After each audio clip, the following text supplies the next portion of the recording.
Good afternoon, everybody, and thank you for joining our Lakeville Zoning Board of Appeals meeting this afternoon. We have really one item on the agenda, which is to open a hearing, the hearing and listen to the petition from Northeast Alternatives, a marijuana grower who is seeking a permit to start a business in Lakeville. So we're following the standard procedure for this kind of process.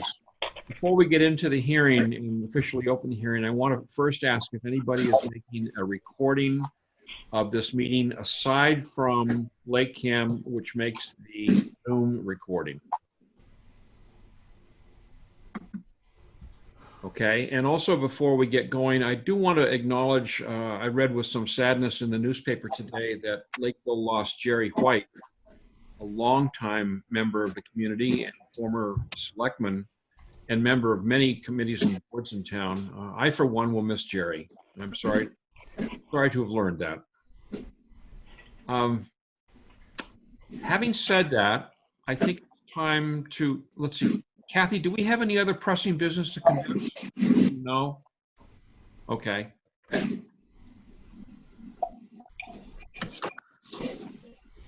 I'd like to open, it is about 4:06 or 4:07, I think, by my watch. I'd like to open the hearing for Northeast Alternatives. The Lakeville Zoning Board of Appeals, acting in accordance with Mass General Laws, Chapter 48 as amended, will conduct a public hearing on Thursday, June 11th, 2020 at 4 p.m. to hear the petition of Northeast Alternatives. A special permit under 7.4.6 is requested to site a cannabis adult use marijuana cultivation and product manufacturing facility at 310 Kenneth Welsh Drive as provided by the Lakeville bylaws. The property site is owned by Cold Storage Solutions. Pursuant to Governor Baker's emergency order suspending certain provisions of the open meeting law, GLC 30A, Section 20, issued on March 12th, 2020, provided the state of emergency is in effect, this will be a virtual meeting, which it is. The agenda found on the Town of Lakeville website will include instructions on accessing the virtual meeting and documents related to it. I'd like to take a moment to read a similar, bear with me, please. This is a similar announcement which says, pursuant to the Governor's March 12, 2020 executive order, all public body members may now participate in a meeting remotely. Meetings do not have to be conducted in a public place that is open and physically accessible to the public, provided that the public body makes provision to ensure public access to the deliberations of the public body through adequate alternative means of public access, which we are doing by holding this virtual meeting using the Zoom video conferencing platform. This meeting will be cablecast in real time on the Facebook page of LakeCAM at www.facebook.com/LakeCAM, which is spelled LAKCAM. Okay. And with that, I believe we can open the hearing. And I'd like to start by thanking the petitioner for abundant patience finally getting here. I think we're about 2 months late opening your hearing, and this has been a difficult time for everybody. The upside is we all appear healthy, so that's, I think, a good thing. Yes. So having said that, I think I'd like to turn the floor over to the petitioner to give us a thumbnail sketch of the project and the plans you envision. Yes, thank you, Don, and thanks for all your communications here as we went through this unusual time and for scheduling. Thank you to all the members of the board for hearing our petition this afternoon. Yeah, we did make an application. I believe it was back in February, of course, through the crisis that we've all been living through. We're a little bit down the road from our application, but we're very thankful to be here.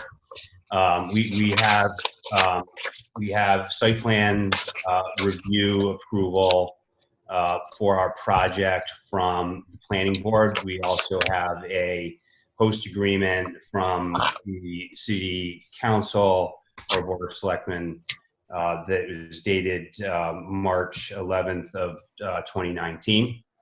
The project is located at 310 Kenneth Welsh Boulevard in Lakeville, unit number 5.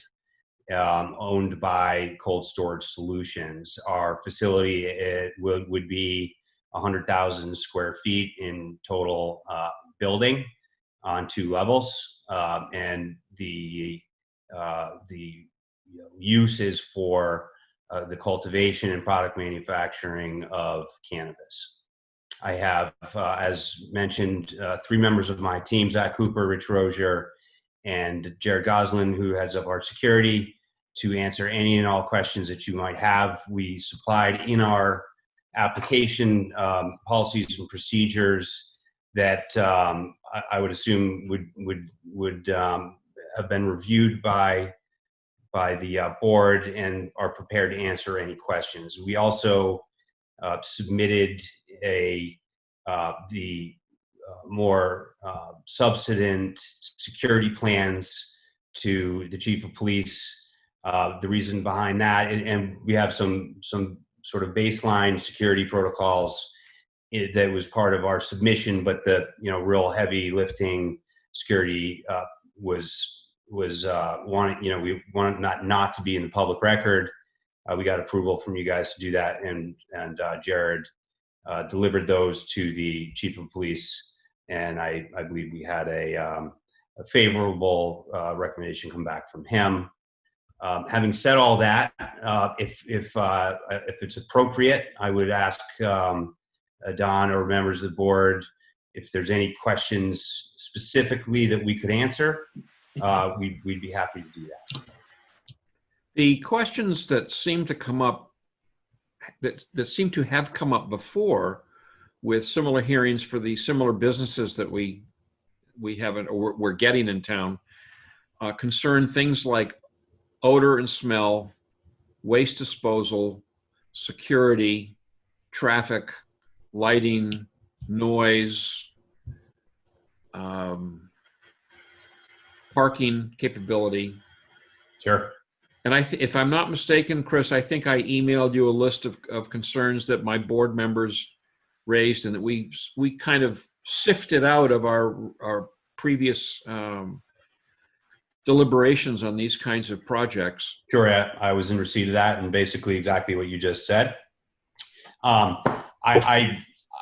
fairly confident that and I'm happy to go through those one at a time if that's how you'd like me to proceed. In our written policies and procedures, my screen just changed to full screen for some reason here, but because everyone can hear me fine still? I think Jose does that. Okay. So in the narrative, each of those questions, there's a narrative, right, to those. Would you like me to sort of go through what is in the narrative? I would. I'd like board members to hear your responses, and there may be a few questions that we can get our arms around. Okay. Which one would you like me to start with, Don? Why don't you start with the issue of odor control? Okay, so smell mitigation. It's a very appropriate question, and one that we've dealt with extensively. Zach Cooper.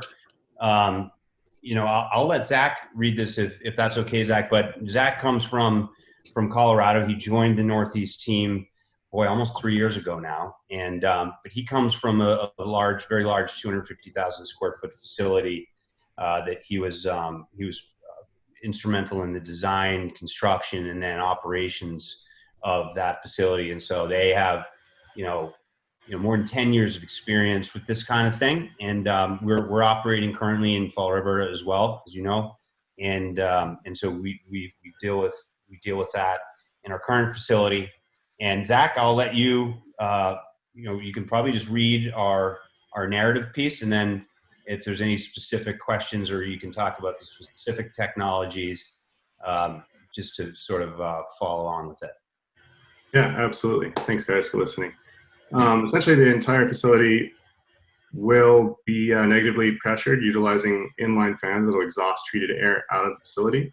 And then all that treated air will be treated using a redundant system of carbon filters, along with ozone generation that ensures no smell leaves the facility.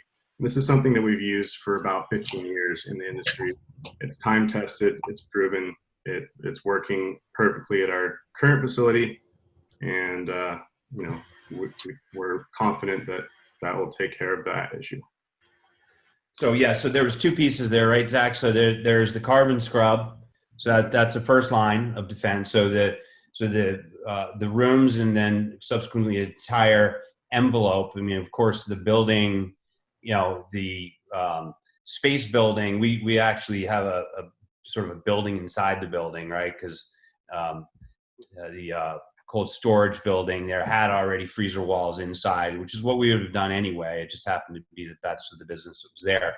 So sort of building inside of a building, inside of our building, inside the building. Everything, as Zach said, is under negative pressure. So we capture the air.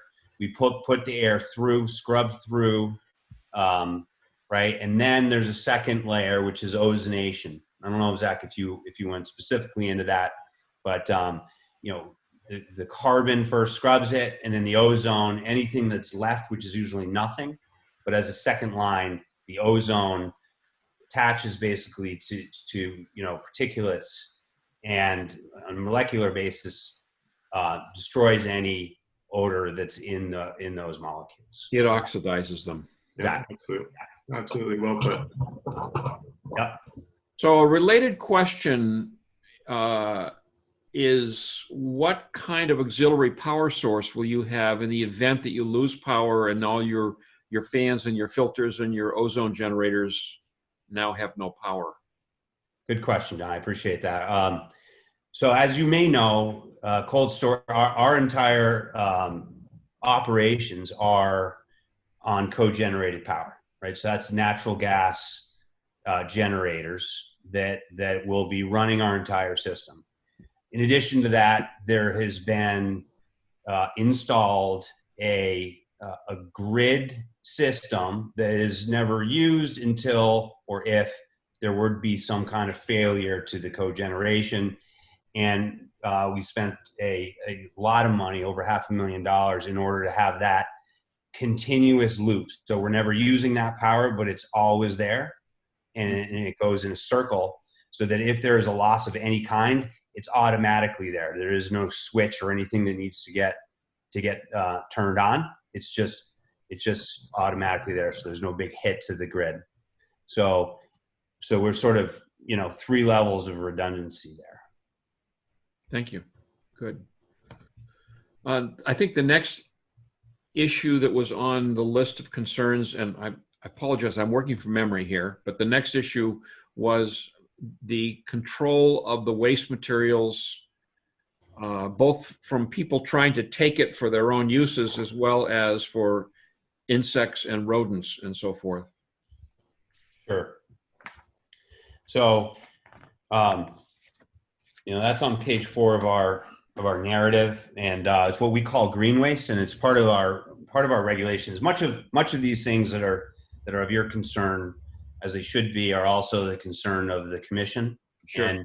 And sort of we have regulations around those things, and so that's called for us green waste.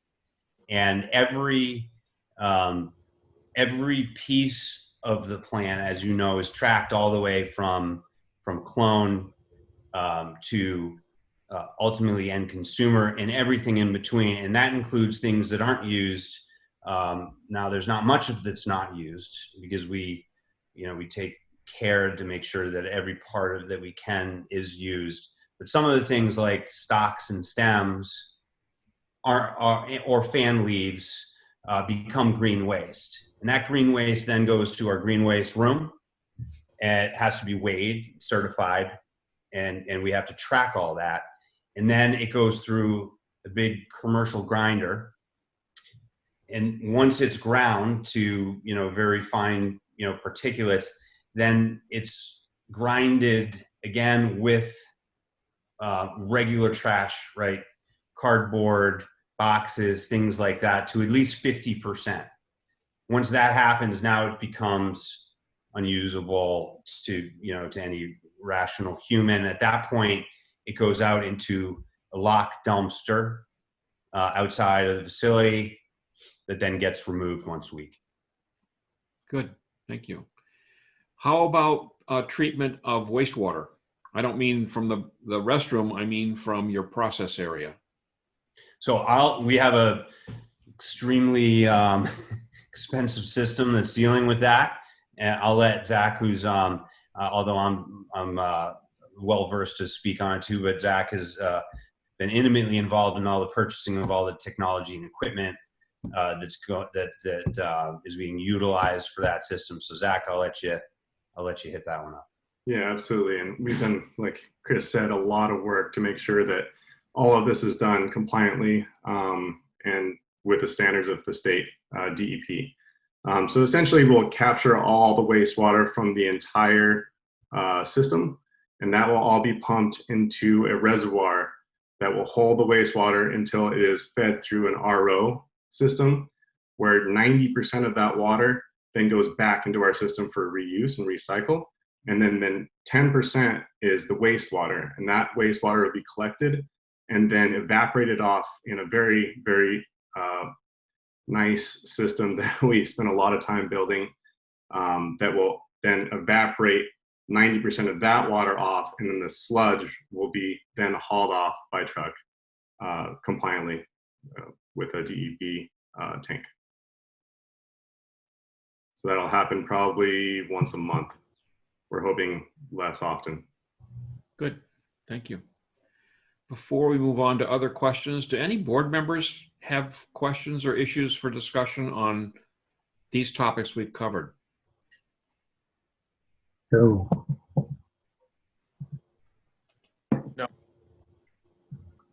No. Where's Joe? Joe, are you listening? I'm good. Good, okay. So next on my list would be an overview of the physical plant, not the rooms as much, although I do think we need to touch a little bit on that, but the parking, the security for the entrance and any back doors that might be there, how you handle visitors, and really I'd like to know who would be authorized to visit your facility and who could not come in. Sure, absolutely. So I'll let Jared hit on the security part. So just a qualifying question there. So on the facility itself, let me hit the parking first. So we got 40 dedicated parking spaces.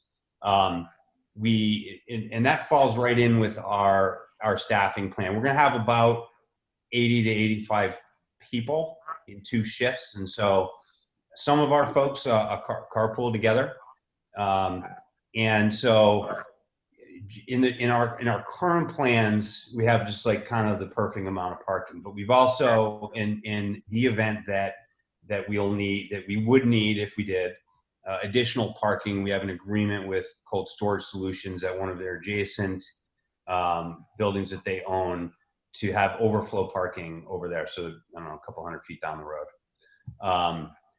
In terms of the security side, so let me stop there if you have any other questions on that. And that was obviously covered with site review, and we kind of went through all that with the planning board. But Don, yeah, certainly happy to answer anything on that. You said 2 shifts. Yeah. So I'm going to make an assumption here that you're going to have a 7 to 3 and a 3 to 11 shift or something like that. It's, Zach, it works the way that facility is run. Some of it is based on the light cycles and this kind of thing. And so, but yeah, Zach, I don't know exactly what your schedule is, but we kind of the parking got designed around that schedule. And you expect to have around 40 people per shift working? Correct. Oh. And how many people will be there at night when you don't have a shift? So overnight during the day, we have a minimum of 2 security members or agents on our staff, one at either of the 2 entrances that we have. And so their job is to monitor any entry, make sure that anyone that, employees that are coming in and out are, in fact, employees, and all that stuff. And I'll also be doing exterior, walking the exterior of the property a couple times a day. And then overnight, we keep one staff member on site who's responsible for, watching the cameras, making sure that, there's no entry to the building and that there's no, no trouble power, issues happening in the building itself. How many doors will there be to your facility? Exterior doors. Yeah, how many ways in and out? So 2 man doors, and then there's an overhead door. So that's to, for shipping and receiving. And that provides physical safety for people to get out if something happens. Good. Exactly. And is there one more, Zach? Is there one more emergency exit? There's 2 emergency exits and then Yeah. 2 main entrances, one for post-harvest, one for cultivation, and then the overhead doors on the post-harvest side as well by the parking lot there. Good. Thank you. And again, I ask my board members if there's questions, jump in, please. Mr. Chairman, Yes. I have a few clarifying questions that I might want to, if I could get them answered before we move on. Please. The application, Mr. Harkins stated that the space is 100,000 square feet on 2 levels.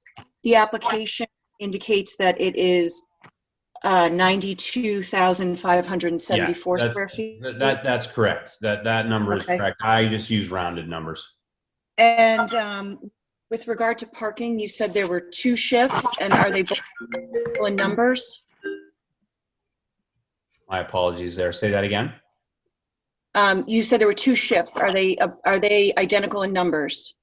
Yes. Employees, and that's 40. You said. So yeah, typically it's 40, right? It'll be less in the beginning, as we ramp up the facility, because we're not gonna,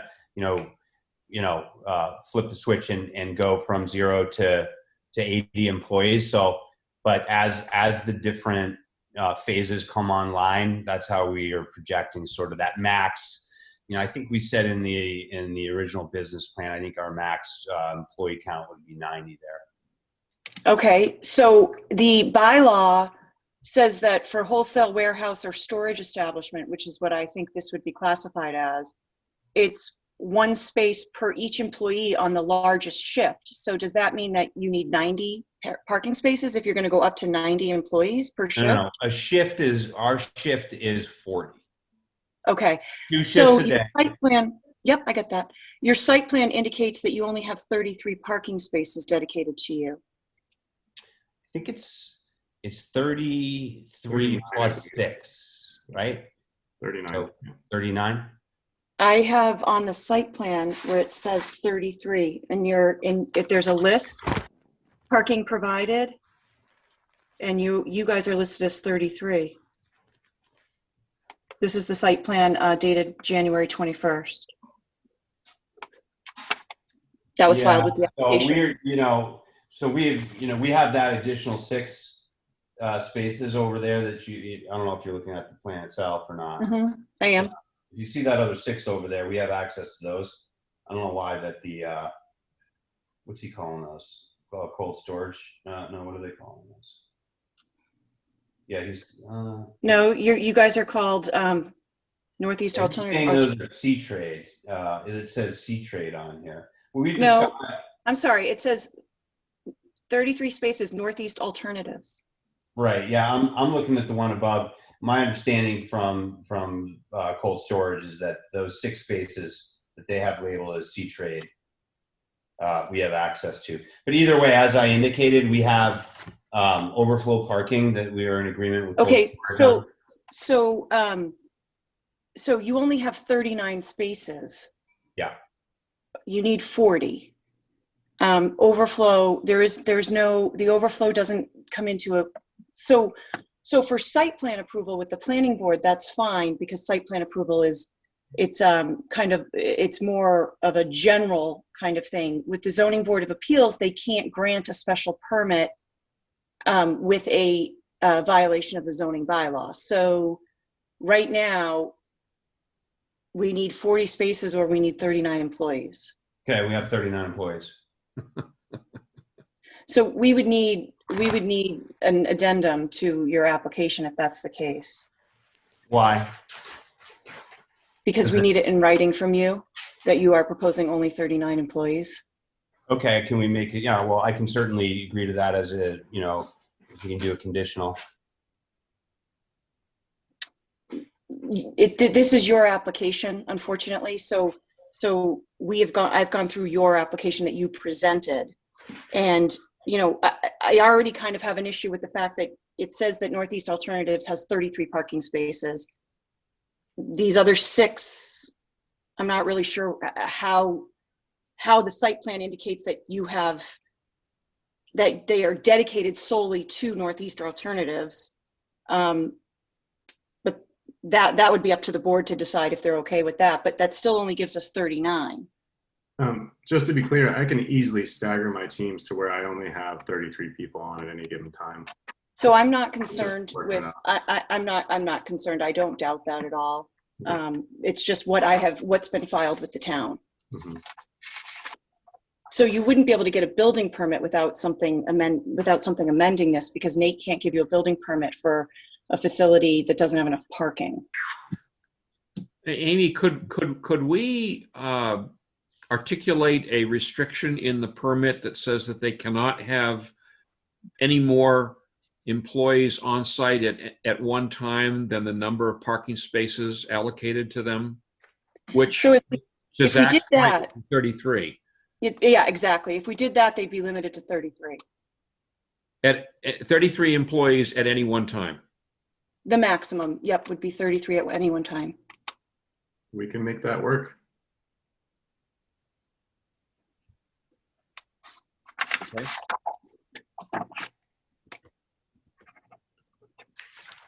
There's a number of items on the punch list of things to go through here, Chris, that really is pro forma. Let me go through them so that we can all agree that what we believe is true is in fact true and that we have it on the record. The property is located in an industrial zone district. I think we agree that that's true, and that would be a finding of the zoning board. And let's see here. We've already touched on the space of your operation, which is a little under 93,000 square feet of an existing little under 185,000 square feet in the property, 184,880. How far away is the nearest school? Do you know? Boy, you're going to catch me on that one. I do not have the answer, other than I know it's well outside of what our requirements are from both the state and from the town ordinances. As you know, there is an existing operator for the same use in the building. So I don't have the exact answers, the short answer. But you're not within 500 feet of a school. We are not. Let me move ahead here. And you've already described the building within a building, so it's a fully enclosed structure. I want to confirm that you do have an HCA with the Board of Selectmen. We do. And that, according to my notes, was completed on March 11th of last year. Is that correct? Yes, sir. So it's more than a year old. Good. And our planning board has approved the facility, the plan for the facility on February 13th of this year. Yes, sir.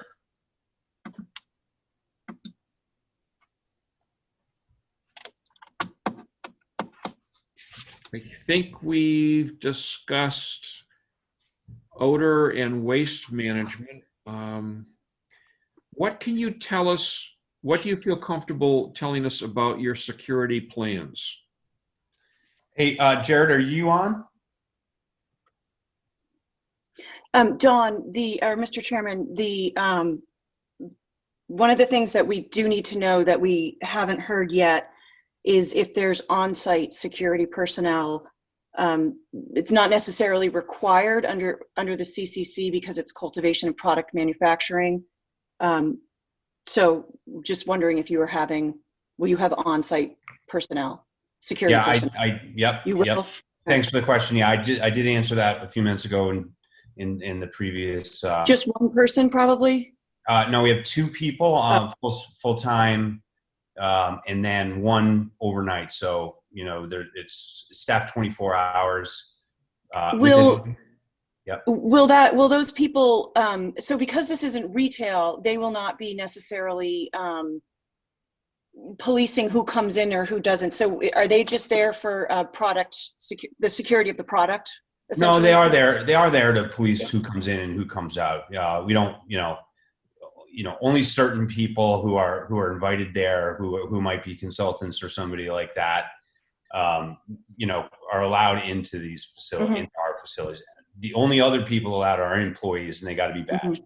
And so that's the security function is to ensure that those that are in the building have approval to be in the building. And so would the security personnel also monitor deliveries? Yes. Okay, thank you. Chris, I'm going to ask you a kind of off-the-wall question here. Sure. In terms of benefits that accrue to the town of Lakeville, there are 2 obvious ones. The first would be the revenue that's generated, and the second would be the product that may be provided to people in town who would need it ultimately through other retail organizations. But will your company engage in any other activities that could be considered socially desirable for the neighborhood, for the community, for school kids, for other businesses?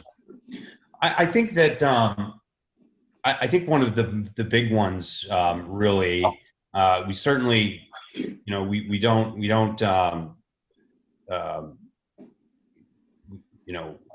advertise towards children or anything like that. So I mean, we on that side of things, that's like we stay with we don't do that now. But we do have we do hire and make it a very big priority company to hire locally. So as we go into our hiring phase there, we'll look immediately to the immediate community, and we'll advertise as best we possibly can to first the local community. So we think of ourselves as a jobs creator, and I think outside of what you already mentioned, sort of the financial benefit to the town, then there's that next piece, which is employment, which then brings further economic development to the town. Good, thank you. Do you ever consider student interns? Absolutely, yeah. As long as they're over 21 years old and yes, so absolutely. Thank you. Good. Moving along. Amy, to your from your point of view, Mr. Chairman, there's also in the host community agreement, they have agreed to give preference to local citizens for employment. Good. Thank you. Have we, Amy, as far as you're concerned, have we covered site security enough? Yes, I think so. Good.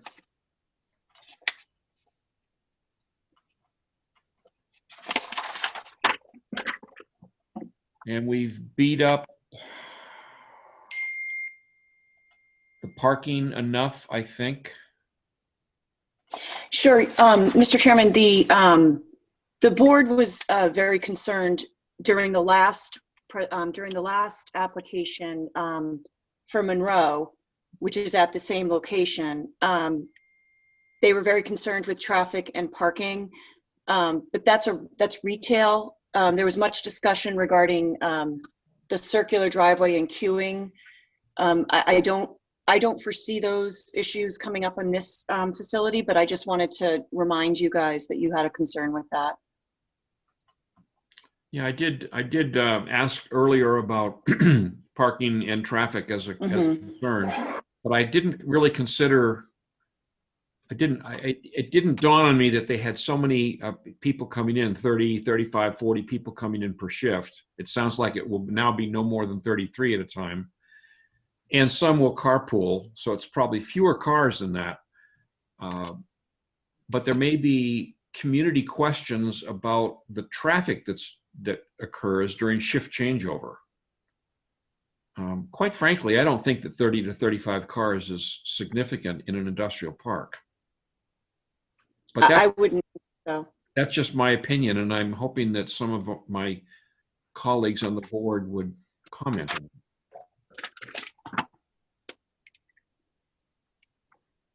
Okay. What else do we have to address on the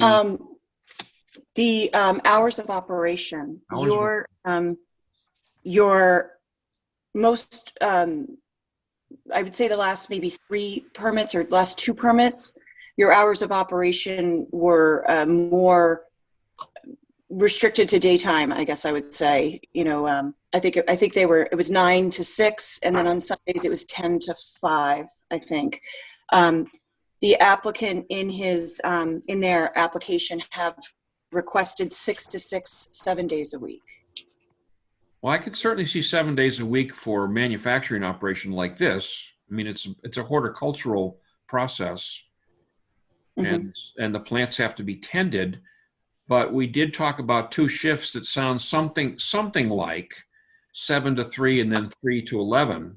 Correct. So we Yeah. have a discrepancy with the timing. So the 6 to 6 doesn't really jibe with that. Maybe Chris could I'll pass that to Zach. As far as the staffing, Zach?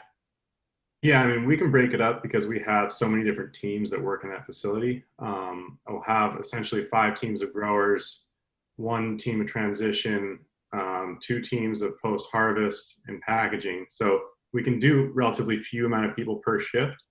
I mean, if it is possible to extend those hours, that'd be great. If not, we can make it work, and we just essentially, put our money in more machinery so that, less people are there to do the same job, essentially. I have to tell you, my opinion is that because this is an industrial park and it's an industrial operation, at a minimum, the hours should be, in my opinion, 6 a.m. to midnight. I would love that. That would make my job easier. Well, I mean, I can tell you from my previous lifetime, having worked in the industrial park in New Bedford, those businesses were going 24 hours a day, and I was involved in that, and there was traffic 24 hours a day. And I don't think that the neighborhood complained. So I would ask if it would be possible to modify our application to read from 6 a.m. to 12 p.m. 7 days a week. 12 a.m. Yep. Sorry, 12 a.m. my bad. Sorry, yeah, as well. Midnight. Yeah. Janice, do you have an opinion on that? Yeah, I was going to say, this isn't the type of business that's going to have people coming in and out like retail. So having the extended hours shouldn't really affect too much. You're not going to be traveling back in and out. I think the extended hours are fine. John, are you tuned into us here? Yes, I'm tuned in. I am absolutely in favor of that. I don't think anyone's going to have an issue with hours of operation, to your point, Don. I mean, it's industrial park. Well, the one question that might possibly come up is an ABC, a waste management system comes in at 3 a.m. in the morning. The people who live around the entrances and exits to the industrial park might complain. Why would they complain? Noise. The trucks are noisy. Yeah, but I think trucks go in there, maybe not to the degree they do in New Bedford, but trucks go in there all the time. Yeah. Berkeley, I'm pretty sure Calvert's, when they were at their peak, had trucks coming in and out of there all night long. Well, good point. Good point. Yeah, I don't feel strongly about it. I'm looking for issues that might come up and bite us later. It sounds like that's not one of them. I mean, he's asking for 12 a.m., so it's not like he's going to have people in there at 2 or 3 a.m., which I wouldn't be opposed to that, but 12 a.m. isn't really middle of the night. What do others think? Dave, are you with us?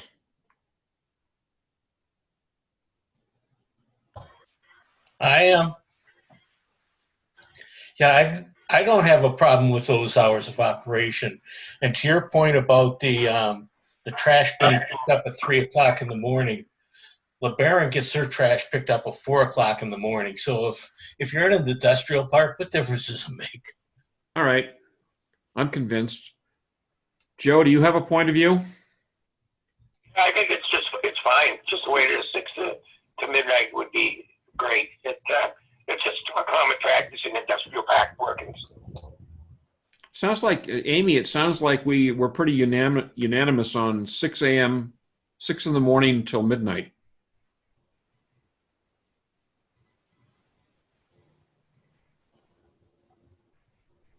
Did we lose her? No, she's muted. Sorry. The host community agreement does not have any provisions on hours, so it's 100% up to you guys. Yeah, right. It sounds like everybody seems to be comfortable with 6 in the morning till midnight. And that's Monday, that's 7 days, right? Right. Okay, so I can change that one. Does that work for Chris and Zach? Yes, that's great. Wonderful. Thank you. Thanks. Appreciate that. Amy, what's next? What else? Again, with and I think we have addressed this. It was just one of my questions that the public does not enter the cultivation area, and the public or non-employee, they're required to enter into a secured entry vestibule. Is that correct?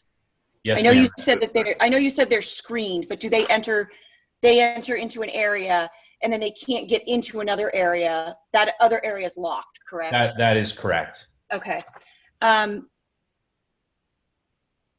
The only other thing was, Mr. Chairman, was the on-site lighting, which again, because this is a existing building with, that already has operations within it. I'm not sure there's much that the applicant can do about the lighting in the parking lot, et cetera. But it would be, your standard is all the exterior lighting has to have downward facing night and be night sky compliant. Yes. Oh, well, I agree with that. I know that's our standard. I feel strongly about that. I don't know how much influence Northeast Alternatives has over the outside lighting in the building. So I guess what we could do is, so for example, if the applicant has to has to increase the lighting, say at the loading dock or something, perhaps we can say in the decision that all new exterior lighting for the building and parking areas, or all lighting for the building and parking areas installed by Northeast Alternatives shall be downward facing and night sky compliant. Installed for the benefit of Northeast Alternatives. Okay, sure. Not a problem. And then, Mr. Chairman, I do not have anything else. I don't have any other questions. There was a couple of conditions that I added due to correspondence from other boards. The Board of Health requested that the applicant meet with them regarding regarding odor and the possible use of a tight tank. So I had that the Board of Health, they have to meet with, the applicant has to meet with the Board of Health prior to the issuance of a building permit. And then also that the planning board did issue site plan review. So any deviations from that plan have to be reviewed by the building commissioner to determine if new permits or approvals are required. And that was it for, conditions that aren't standard. Okay. Do we have anything else that we need to go over with this petitioner now? I don't, Mr. Chairman. Okay. I'd like to inquire, I think through Jose, if Jose is still listening to us, if there's been any questions raised or comments made on our Facebook page from the public. No, there has not, Mr. Chairman. So we have no public participation then. No. Okay, good. I think that leaves it up to our board members to deliberate on this petition and everything we've heard. Are there any further questions we have for the petitioner? No. No. Joseph, do you have anything? No, I have that. Janice? No, I don't. David? Oh, So I just need to make sure that I'm comfortable that you're comfortable. Are you comfortable with this, board members? Yes. Okay. yes, I am. John is comfortable. Who would like to make a motion?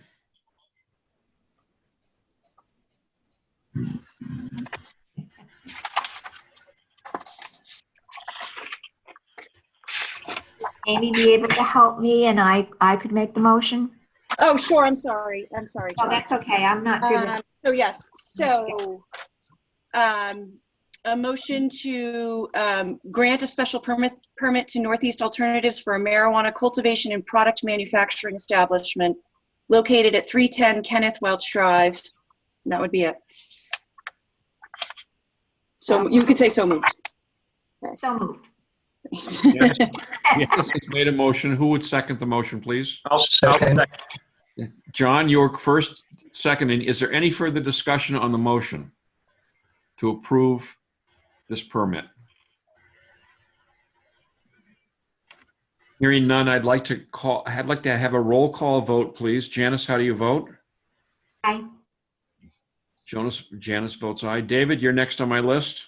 Aye. David votes aye. Jim? Aye. Jim votes aye. John? Aye. John votes yes. Joseph? Aye. Joseph votes yes.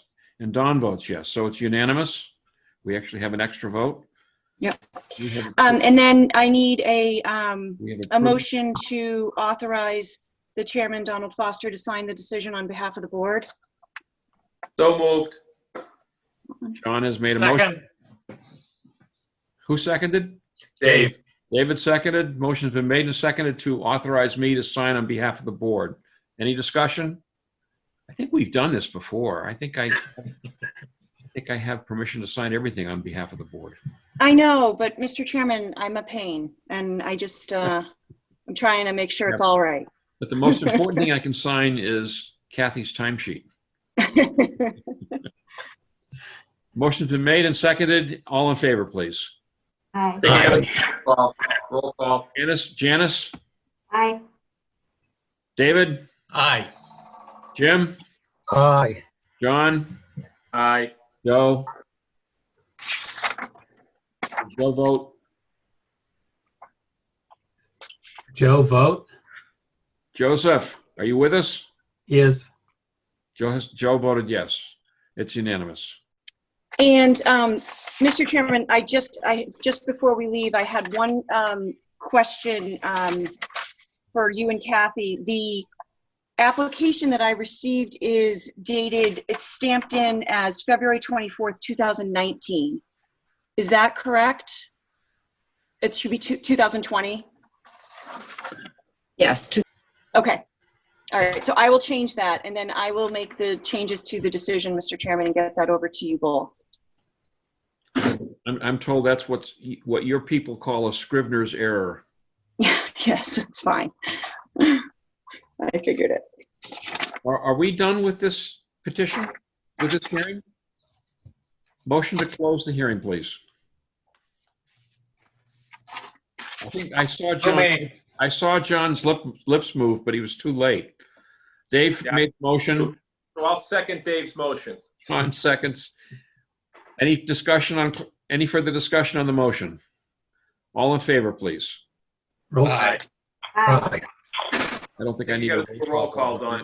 Yeah, you have to do a roll call. Janice, how do you vote? David, how do you vote? Aye. Jim, how do you vote? Aye. John? Aye. Joe? Aye. We're closed. This hearing is closed. Thank you very much. Thank you, Chris, Zach, and Jared, for your patience and your participation. Thank you very much, sir. Before we end the meeting, I do want to point out that a week from tonight at 7 p.m., our normal time, we have another meeting with I believe there's 4 petitions. They are traditional petitions for garages, sheds, and likewise. So I hope that they're quick and straightforward, unless Kathy has something other to add. And she's still muted. I don't have anything else. Do we have 4 for next week? We have 4. And you'll get the packages out to us? Yep, I'm trying to do that on Monday. Great, thank you very much. Having said all this, I declare the meeting adjourned. Thank you. you. Jose, thank you very much for your help. Thank you.